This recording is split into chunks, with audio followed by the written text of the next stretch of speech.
Hey everybody, what's going on? Your host, LovelyCheesePizza here. Welcome back to Let's Play some more World of Warcraft, and as you can see, we're already in flight. I decided to kind of start moving a little bit before we started the recording, so we're headed off to Stormwind.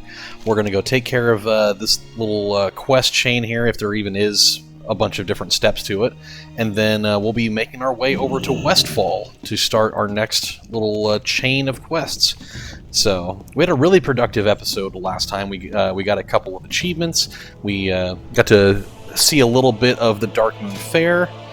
I think while we're here, I don't even have enough to even buy it yet. I was going to grab a Stormwind tabard, but we don't need it. It's really not super important. We can't do anything with the Hero's Call board, and that's just a Darkmoon Fair person, so we won't deal with that right now. Yeah, we went and checked out the Darkmoon Fair, did a couple of quests there. We're working on the Test Your Strength one right now. Probably won't get that one done by the time that the Darkmoon Fair is over, but it comes back relatively often, so I'm not super worried about it. I'm sure we will see it again. And then I'm hoping that we can maybe get to like 13 or 14 today. That would be pretty awesome. I can't imagine that we would get to 15. That would unlock the Dungeon Finder thingamajig, and so that would be pretty awesome. But I'm not anticipating that as the main goal today. But who knows? Who knows? So I was going to start this a little bit earlier, but I was talking with my dad. I had to have him bring over some traps because we have a bunch of sugar ants in our kitchen. God, I hate those things. We haven't had them here in a few years, but every time they come around, they're just so fucking disgusting. I hate them. They come in droves of just hundreds and thousands of them, and man, they just ruin all your shit, man. And like, I get it. Like, it's not their fault. They're just fulfilling their own existence or whatever the fuck. But I just don't want them. I don't want them getting into my fucking plastic container of Apple Jacks. You know, those are my Apple Jacks, not theirs. They can go fuck around with somebody else's Apple Jacks. Maybe the people that live downstairs that are fucking slobs. I guarantee that's part of the reason why they're here in the first place, is that the people down there are just leaving a bunch of goddamn food out. Okay, is it these people? That's just a gun vendor. Look at that thing, by the way. It's just a musket with a giant iron sight. That's pretty legit. I think, maybe are we in here?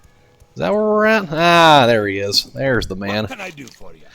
If you've come looking for the finest craftsmanship on this or any other continent in the world, then you've come to the right place. Grim and Elwynn at your See you service. soon. Keep your feet on the ground. The Stormpikes are a respected dwarven clan and are well known for their fine and discerning tastes, so it's no wonder that Gringer Stormpike, a mountaineer of Ironforge, commissioned me to craft him a weapon. The weapon is finished, but Mountaineer Stormpike is far away in distant Loch Modan. If you plan on traveling to the north, can you deliver this package for him? Or can you deliver this package to him? My last message from Mountaineer Stormpike said that he's stationed at the Northern Guard Tower in Loch Modan. Be good. Okay, well, I mean, we're not going to be going there for a pretty long time. That is really far away. I mean, that's all the way up, well, wherever the hell it is. Oh, it's over here. Yeah, probably not going to be going there anytime soon. At some point, sure. Right now, though, yeah, let's burn the Hearthstone. I don't want to have the first 10 minutes of this episode being me just trying to travel back to get to an area. So let's go ahead and move back this way, and away we go. So yeah, it was pretty rough. Like, I was making dinner. I was making these like homemade like smash burger tacos with like my own homemade like Big Mac sauce.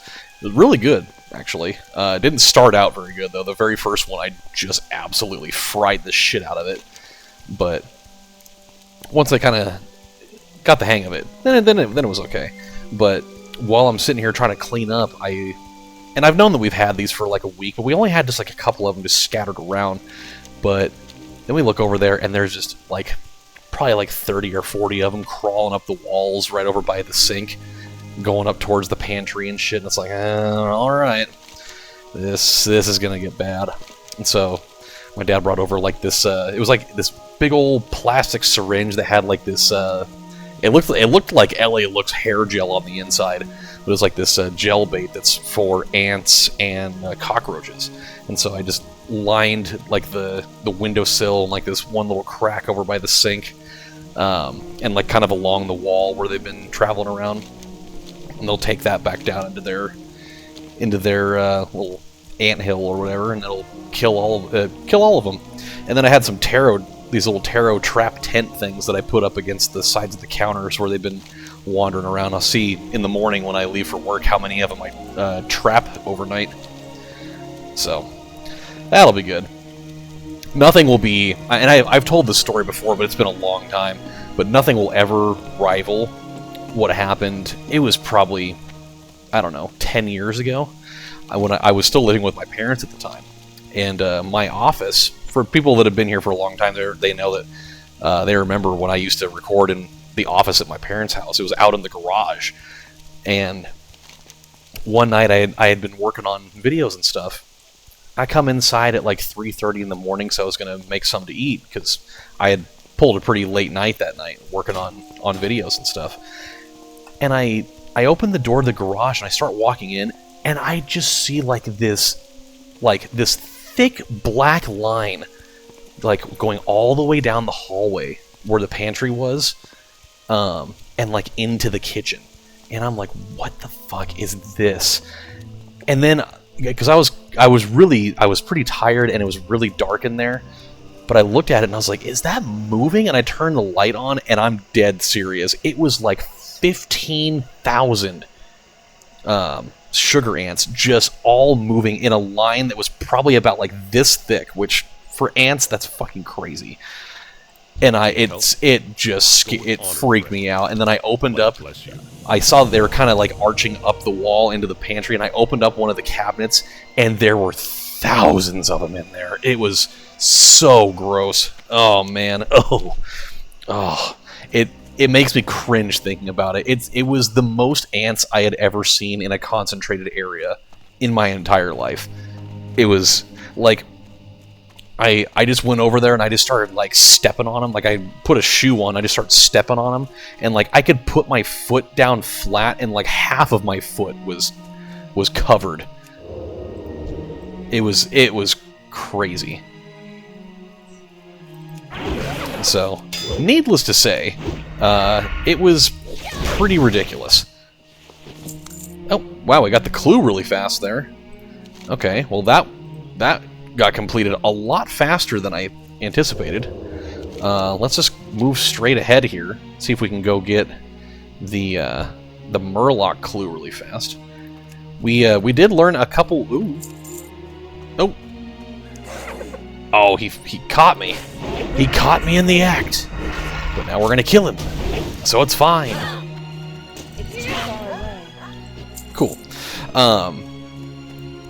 Yeah. So last time, in the midst of all the other things that we got done, we also learned how to parry, which super good. We learned two new things actually. One of them I don't remember. I think I just forgot to put it on my bar down here. But we learned Recuperate, which is a finishing move that will it'll restore some of our maximum health. Which, hey, in some situations, that's gonna really come in handy. And then we also learned this Blade Flurry, which, while it's active, all of our strikes will hit another opponent. But it does slow down some of our... I think it slows down our attack speed. Or no, our energy regen goes down. So that is the kind of the one drawback of using it. But hey, I'll take it if that means that we can at least put our hits to good use and hit an extra target with them. So that'll really come in handy when we're in dungeons as well. No, whoops. Got to be a little more mindful. Let's actually give it a shot right here. Boy, that was...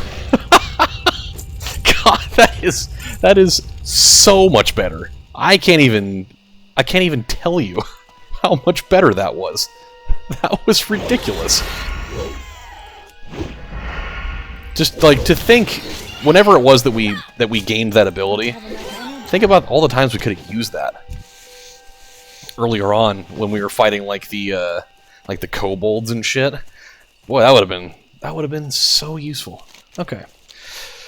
So yeah, that's been kind of the state of affairs for the last couple hours, was trying to facilitate getting some of those things over here so that I could treat them. But yeah, I got a couple of those tents up. I decided after I got done with that I was going to go walk down to 7-Eleven, go get a liter of cola, because well, I just wanted it. Be careful. Is this supposed to be some kind of joke because I'm not laughing? Bits and pieces of red cloth? What the hell is this supposed to mean? For the Alliance. Well, figure it out, man. You're the world's best detective, supposedly. Nice find, rookie. I think I have a stack of these on my desk back at the station. We're basically back to square one. What do we know? Someone that likes to write fiction about the past sent the Furlbrows a letter? Looks like we got ourselves a real history mystery. Light bless you. Looks like we got a real whodunit here, rookie. Unfortunately, it looks like the locals aren't willing to talk, and the clues you got off the Knolls and Murlocs are damn near worthless. We're gonna have to initiate plan. Be on the lookout. We're gonna have to initiate plan. Be on the lookout for Two-Shoed Lou. Two-Shoed Lou is an old confidential informant of mine who, ironically, makes his home at the Furlbrow's old pumpkin farm. Head west of the farm and find out what Lou knows. If he gives you any guff, tell him that Horatio sent you. Sounds good to me. Easy enough. So I was perusing around Twitter earlier, or X, or whatever the fuck you want to call it, being depressed at the fact that the White Sox lost twice today. So their historic worst season of all time is still in full swing here.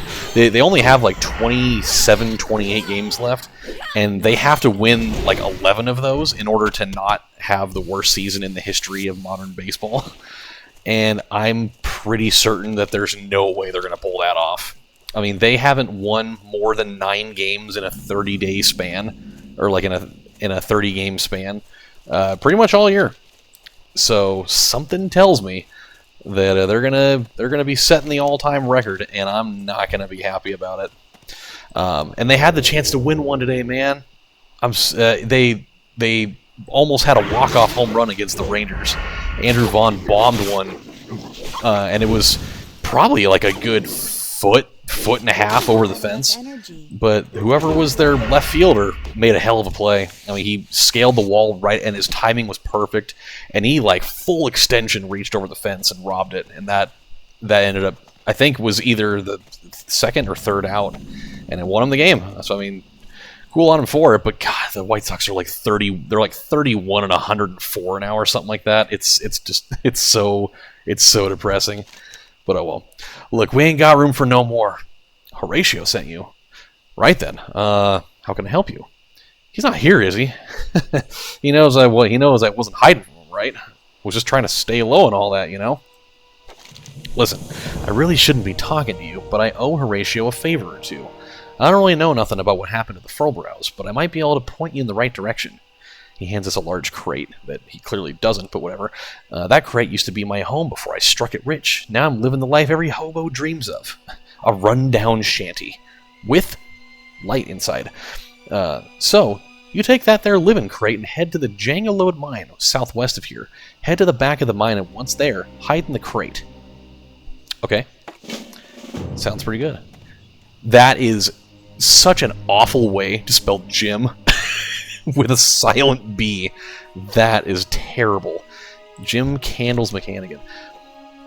Back before those damn kobolds gave me a permanent limp, I used to be William Pestel's number one candle supplier. Hell, I even came up with the line, I take candle. Yeah, that was me. Kobold would say, you no take candle, and I'd just respond, I take candle, and I'd bash their brains in. God, that's awesome. Good times. The best times. Now, can't even use the bathroom without assistance. You want to help me? Kill me some kobolds. You'll find a good load of them in the nearby mine. Okay. And... I mean... I guess... I mean, I'll definitely take this over the short sword. I guess it's fine.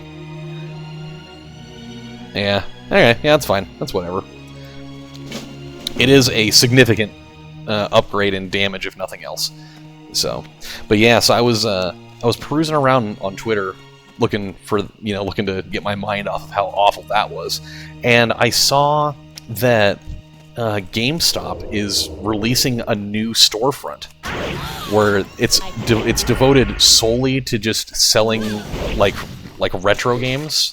So like regular NES, Super NES, like PS1, N64, like that whole era. Oh, did we miss somebody over here? I think we... Oh, yeah, there's somebody inside the building. And I saw that, and I was just like... I mean, like, yeah, it's cool and all, but I just have a feeling that they're gonna find a way to fuck it all up. I can just feel it. Life in Westfall's hard, Missy. Every day is a struggle. We sometimes go weeks without a decent meal.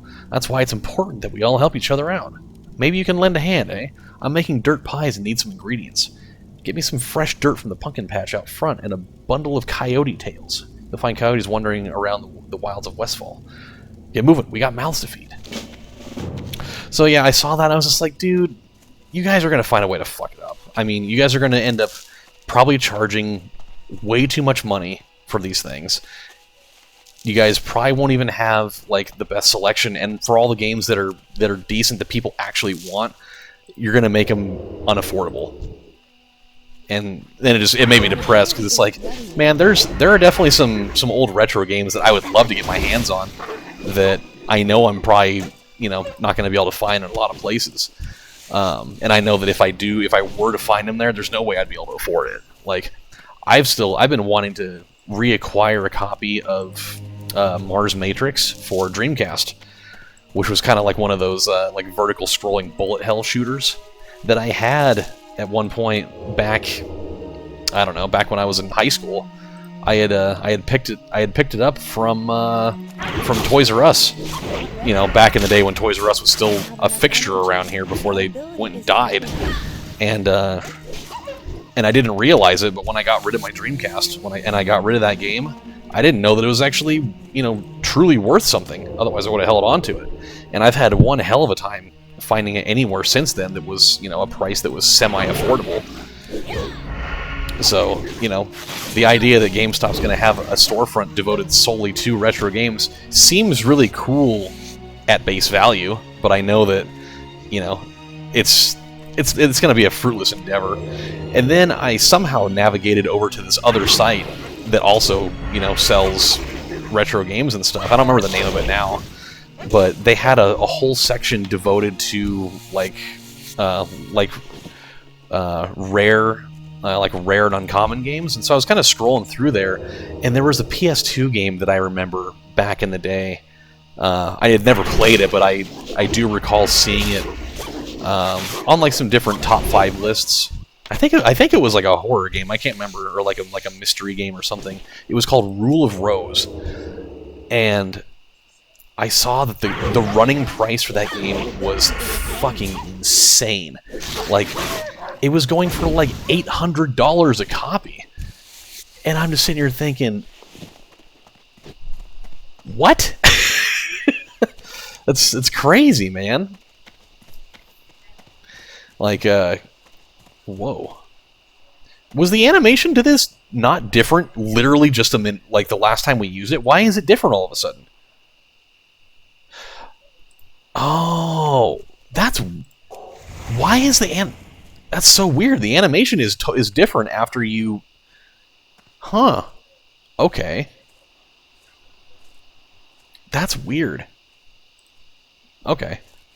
So that's something that... Okay, so that's one that you just turn it on, and the whole time that you're fighting your stuff...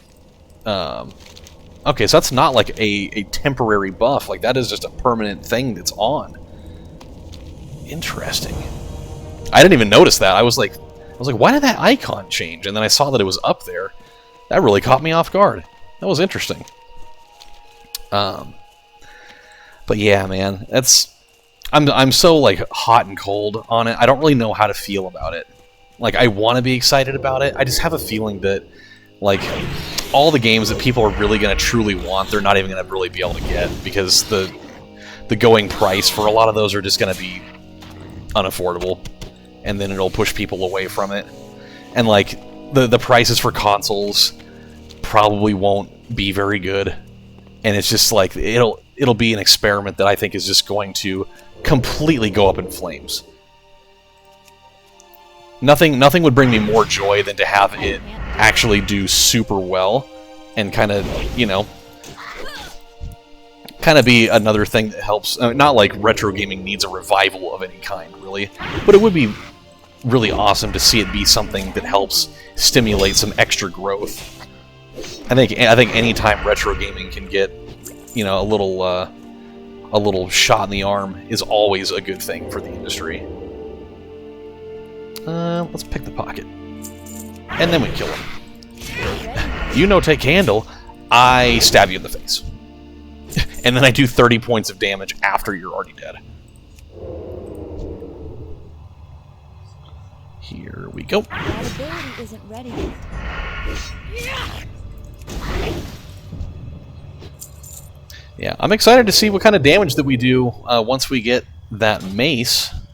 I think it'll be nice. We'll definitely keep the dagger in the offhand there, and we'll just see how much quicker we start just ripping through people. I know obviously the speed of that mace is going to be pretty slow, but hopefully the damage output outweighs the low speed. I don't recall the ins and outs of like weapon speed and like which one to have in the offhand, which one to have in the main hand. I can't remember specifically. I feel like I remember the daggers are supposed to be in the offhand, and then whatever the hell you want in the other one. But I don't know. Somebody correct me if I'm wrong on that, because I more than likely am super far off on that one.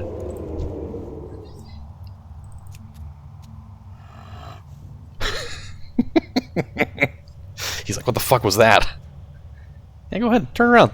There we go.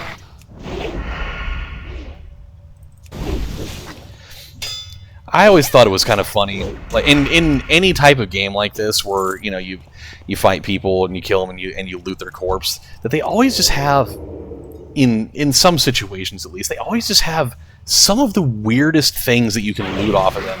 Like, especially when you're killing just like, you know, random animals and stuff. Like you're going out and killing like wolves or something.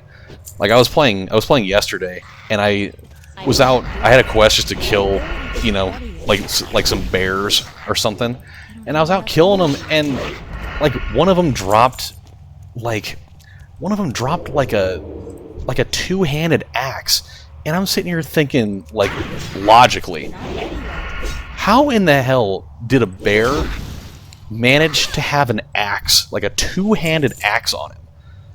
Like, what, did he swallow the thing whole? Like, where is he storing this on his person? It seems kind of ridiculous. Like, did I kill him and I saw that the handle of the axe was, like, sticking out of his mouth, and so I just, like, ripped the whole thing out of his body, and you could see it just, like, you know, slicing holes in his guts on the way out or whatever, because it's a you know, sharp object, or, like, what the hell? Here? Alright. Hey, how did this wooden crate get here all of a sudden?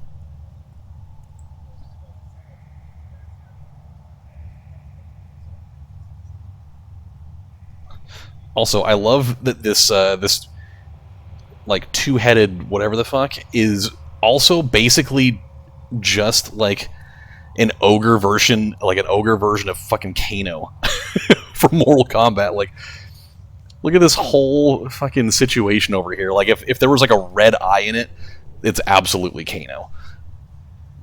And then he could do the move where he like rolls into a ball and just flies straight at you. In the meantime, I think I'm going to take a drink here.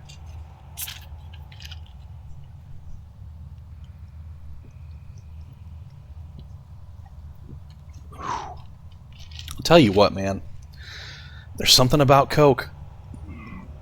It just has one of the most refreshing initial tastes.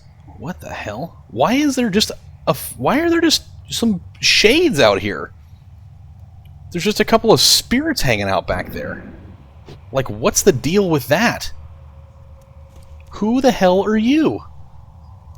There's no rhyme or reason for that, is there? Like, is that ghost supposed to be there? I'm really perplexed by that.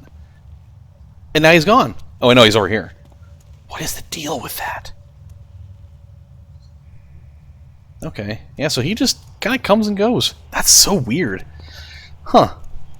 But yeah, man, I just, there's something about, in like the hierarchy of sodas and like having the most refreshing initial taste, Coke is definitely probably in the top 3, I think. I don't really know. I think that, as far as I can recall, and this list is subject to change at any time, really, I think that my number 1 might be 7-Up out of a can. I don't know what it is, but that is like the ultimate, like, crisp, refreshing taste. Like, it is the one.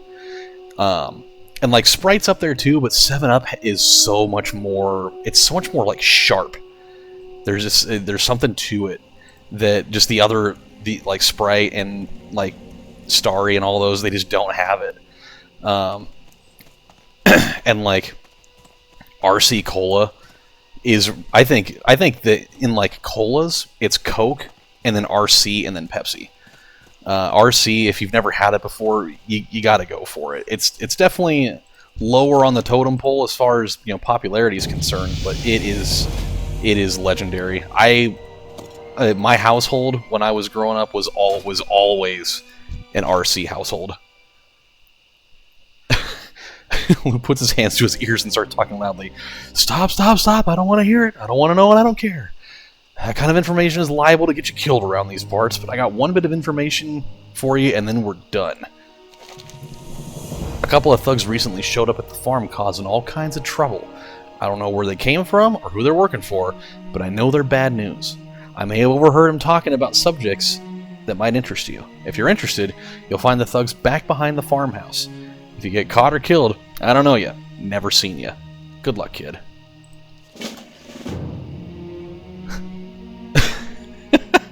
Broken barn door. It was open. How embarrassing. That's funny. I like it. But yeah, another one that goes up onto that list is Ruby Red Squirt. That's another one that, ooh boy, sign me up for that all fucking day.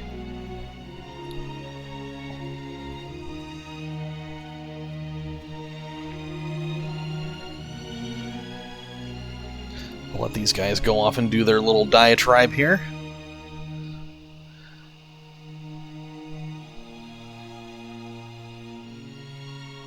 Oh, there's no way that you guys knew that I was here. No fucking way.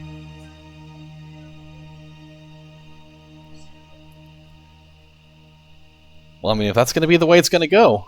Oh, okay, so you guys just knew, huh? Okay, well, I'm just going to start wailing on you guys then. You guys are going to have it coming.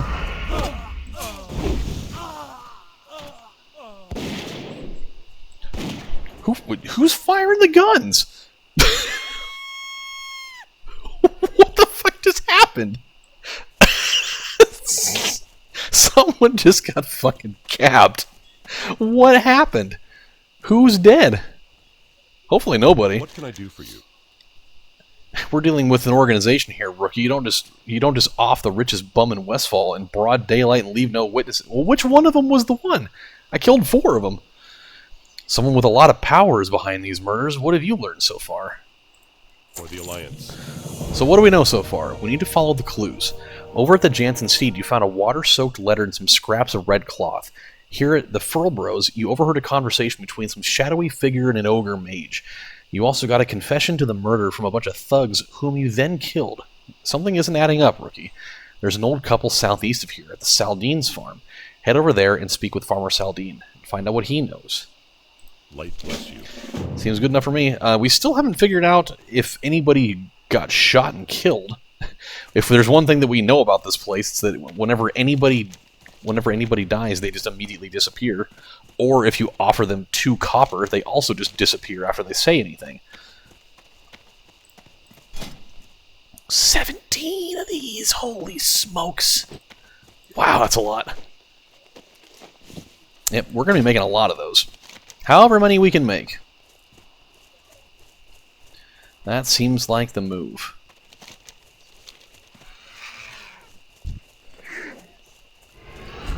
Get off my case. I don't want to deal with you. I have no interest. For now, at least. Really quick. Let's test our new weaponry against this guy. See how much it really helps us, if it even does at all. I mean, for that particular encounter, I didn't really notice much. I mean, you have to imagine it's got to be a pretty substantial amount. I mean, 0.8 DPS to 5.8. It's a pretty big jump. So, hopefully, and maybe it's just we need to have an encounter that lasts longer than 2 seconds. Oh, we forgot to allocate our talent point. That would probably help if we did that. Let's go ahead and put that in there. So that's maxed out. We now have an extra 6% hit chance. Well met. That's going to be pretty useful. Be careful. Okay, Horatio Lane, that man is a scumbag. Dirty as my underwear. Listen, friend, I don't often give out advice like this, but you seem like a good woman. Get out of Westfall. You're already in way over your head. All you're doing now is putting your neck on the chopping block. And we just get 99 experience. That is all. Okay. For the Alliance. Times are tough, sister. With the downtrodden masses of Stormwind migrating into Westfall, resources are stretched as thin as they've ever been. People are restless and in need of help. Our own farmhouse has been serving as a halfway house for years. Salma does the best that she can to keep our guests alive, but sometimes the Watchers get them. Watchers are those twisted abominations roaming my field. A little present left behind by the Defias before they were driven off. Help us. Light bless you. No, I can do that. That's within the realm of my ability. Hello, dear. Welcome to our house. You don't look like you're homeless. Have you come to help us? If so, you're just in time. I'm planning dinner for the young ones, and we need a few simple ingredients. If you could get me some okra, gore tusk flanks, and stringy flesh ripper meat, I can make some of my famous Westfall stew. You'll find all the ingredients near our farm. Just be careful of the Harvest Watchers. They are merciless killers. Be careful.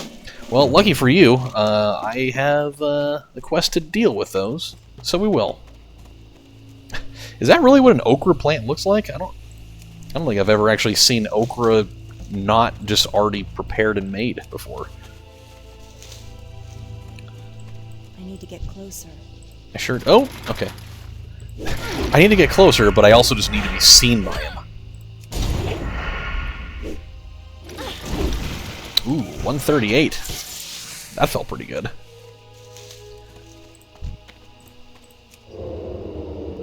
Let's go ahead and deal with this really quick. That ability isn't ready. I think maybe as soon as we get this set of quests turned in... Ooh, a Watcher Heart. You have found what appears to be the heart of a Harvest Watcher. From the sound being emitted by the device, you can tell that it's still fully functional. Perhaps we should return it to Farmer Saldine. Cool. I'll do that. That's an easy turn-in right there. I think after we finish these 2 quests, this one and the Westfall Stew one, we'll probably call it a night. It's 10:30 p.m. and I'm gonna have to go to bed here pretty soon if I want to, manage to get like 3 hours of sleep, which God knows it's not enough. If I want to get at least a little bit of sleep before heading off to work, I should probably do something about that. Otherwise, I'm kind of responsible for my own demise here. Okay, I don't know why it just popped in my head with that flesh ripper that's like flying clearly, a few feet above my head. Like, how exactly did we pull off the ambush part there? Like, does she come out of stealth and like jump up in the air and just like try to stab it in the like stab it in the ass or whatever. I don't really know. I don't really know how logistically that was supposed to work out. I just imagine like seeing that from afar. Kind of want to see what this looks like. Oh, okay. I mean that's fine, I guess. Yeah, I just imagine seeing her like coming out of stealth and just like trying to get a running start and just jump up and just like whiffing to try to stab it in like in the back or something. That'd be good. It'd be funny if you had to have it be like a quick time event sort of thing where when you jump up to try to stab it in the air, you have to like click right at the right time, and if you miss, you just fall flat on your back and you take like a little bit of fall damage, like really minute damage, but that would be kind of funny.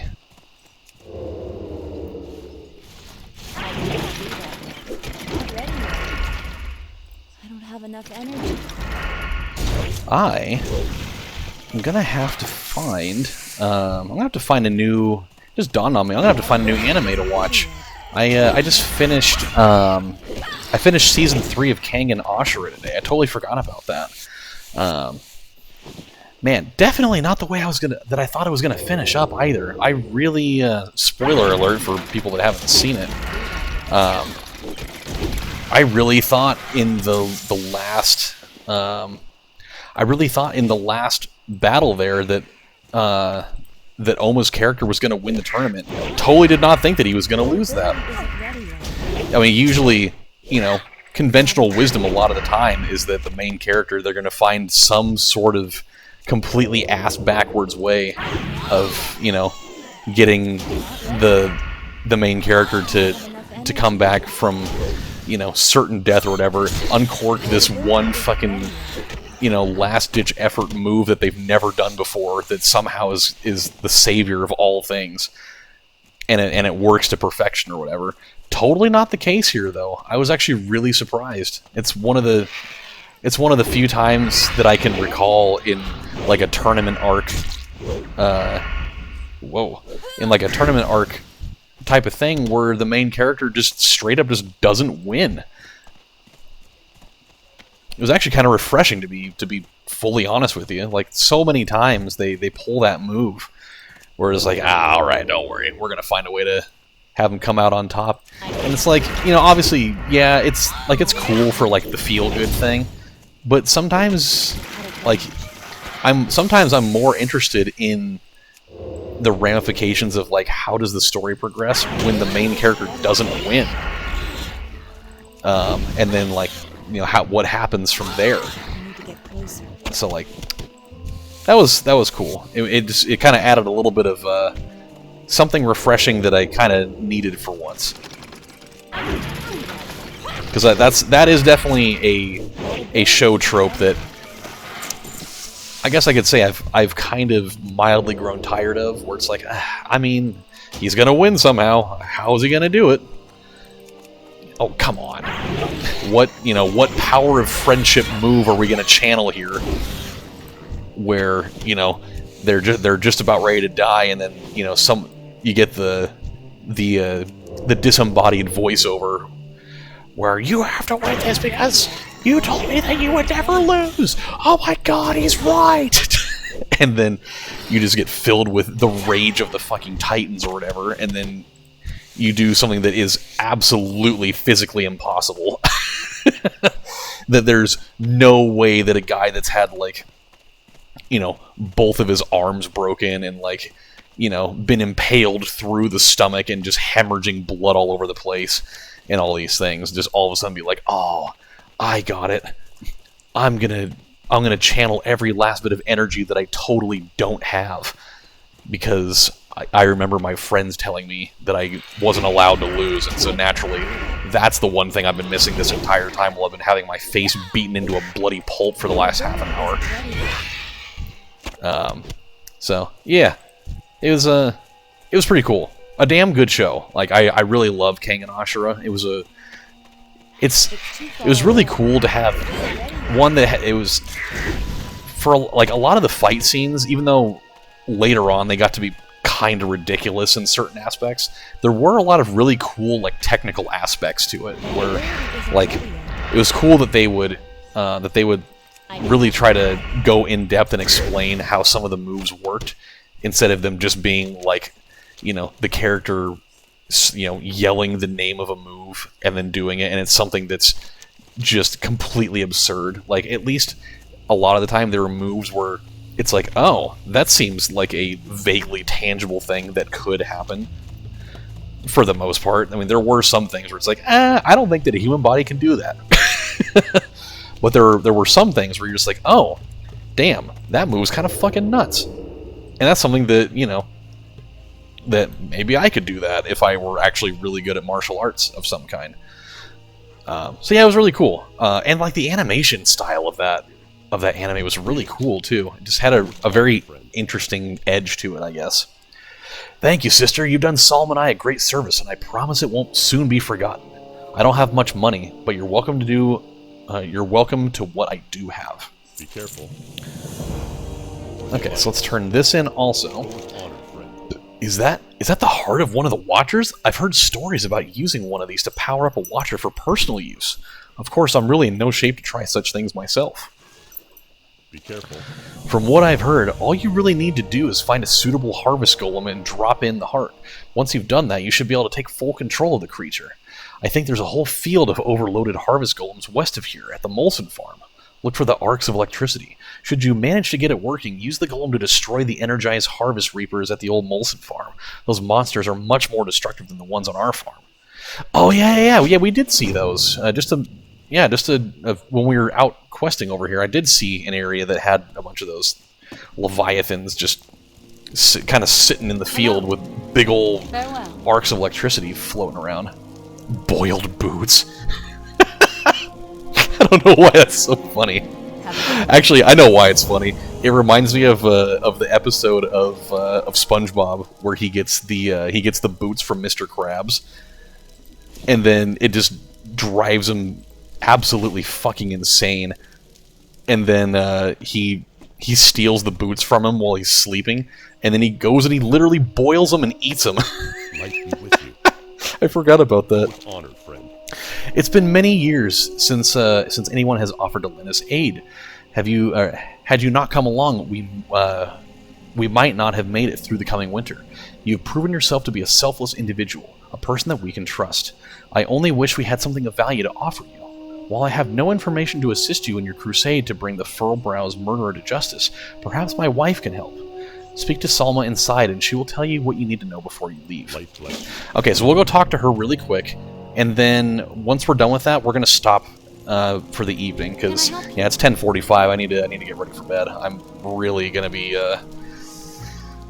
getting 3 hours at best here. See you around. About 4 years ago, in the dead of night, a little girl walked right into our farmhouse and collapsed on the floor. Nobody had a clue as to her identity. The poor little thing had no recollection of who she was or where she came from. Truly a lost soul. Soon after, we adopted the little girl and we named her Hope, for that is what she represented. She is now a young lady caring for the destitute and homeless of Westfall. Take my Westfall stew to her at Sentinel Hill, south of here. Oh, I remember Sentinel Hill. Yeah, that was the main hub that I remember from way back when. That's right. Okay. Yeah, and for some reason I remember it being here, but I remember it looking different than the way that it looks when we get there. And so that was kind of a thing that threw me off when I started playing this again. I was like, this doesn't look the way that I remember it looking for some reason. But yeah, when we come back next time, we're going to do the It's Alive quest. Oh yeah, we do need to do that also, but we'll get around to it at some point. And then, yeah, we'll go ahead over to Sentinel Hill, and we're going to get a quest chain over there. We were really close to getting to 14, man. It was right there. When we get to Sentinel Hill next episode, we'll be able to... I think there's a trainer over there that we can talk to for like leather working, because we're going to make a whole bunch of these. I mean, we've got a lot of leveling up that we can do for that. So we will check into that next time. And then I think we will also have a new ability that we unlock at 14. yeah, we'll have Kick, which a great thing to have. That'll be something that's going to be of great use for us as well. So, thank you guys for stopping by and watching. And yeah, when we come back next time, we'll hopefully get ourselves to 15 because it's coming up pretty soon, and then we'll be able to get involved in our very first dungeon. Hopefully in the Dead Mines, one of my all-time old favorites. So until then, my friends, this has been your host, Lovely Cheese Pizza, saying thank you guys for stopping by and watching, and I'll see you next time. Take it easy. Have a good one. Bye.